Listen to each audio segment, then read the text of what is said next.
Hi friends, இன்றைக்கி beans ஊசிலி எப்படி செய்யலாம்னு பார்க்கலாங்க. அதுக்கு பார்த்திங்கன்னா பீன்ஸ் நல்லா பொடியாக கட் பண்ணி வச்சுருக்கேன். அப்புறம் அதுக்கு ஒரு மசாலா அரைக்கணும். அதுக்கு பார்த்திங்கன்னா கடலப்பருப்பு வந்து ஊற வச்சு 2 ஹவர்ஸ் போல் ஊற வச்சு இந்த மாதிரி கொரப்பாக அரைச்சி வச்சுருக்கேங்க. உப்பு, காஞ்ச மிளகாய் இது எல்லாமே போட்டு அரைச்சிட்டு இந்த மாதிரி பால் பிடிச்சி நல்லா வேக வச்சுக்கலாங்க. ஒரு 20 நிமிஷம் அளவுக்கு வேக வச்சுக்கலாம். அடுத்த பார்த்திங்கன்னா அடுப்பில் ஒரு கடாயை வச்சுட்டு கொஞ்சமாக எண்ணெய், தாளிக்கிறதுக்கு கடுகு, உளுந்து, அதுக்கப்புறம் பார்த்திங்கன்னா காஞ்ச மிளகாய், கருவேப்பிலை இதெல்லாமே கொஞ்சம் நேரம் செவந்தோன்னு பார்த்திங்கன்னா ஒரு பெரிய வெங்காயமும் கட் பண்ணி வச்சுருந்தேன். அதையும் போட்டு நல்லா மிக்ஸ் பண்ணி கொடுத்துக்கலாங்க. கொஞ்சம் நேரமாக வதங்கணும்.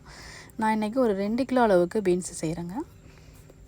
இப்போ பார்த்திங்கன்னா கொஞ்சம் நேரம் நல்லா வதங்கிடுச்சு. நம்ம பீன்ஸ் வச்சுருந்தோம்ல அதையும் நல்லா போட்டுட்டு கொஞ்சமாக தண்ணி ஊற்றி தேவையான அளவு உப்பும் போட்டு நல்லா மூடி வச்சு ஒரு 10 நிமிஷம் அளவுக்கு வேக வச்சுக்கலாம். இப்போ பார்த்திங்கன்னா கொஞ்சம் நேரமாக வெந்துருச்சு. இந்த நேரத்தில் நம்ம பருப்பு வேக வச்சுருந்தோம்ல அதை நல்லா வந்து நம்ம பொலன்னு ஆக்கி வச்சுக்கலாங்க. கையால் மேஷ் பண்ணி வச்சுக்கலாம். அதையும் போட்டுக்கலாம். இப்போ இந்த நேரத்தில் நல்லா வெந்தோன்னு போடணும். பருப்பெல்லாம் போட்டு உங்களுக்கு தேங்காய் வேணால் போட்டுக்கலாம். எனக்கு வேண்டாங்கிறதுனால நான் போடல. இது எல்லாமே போட்டு நல்லா மிக்ஸ் பண்ணி எடுத்தால் நம்மளோட உசிலி ரெடிங்க.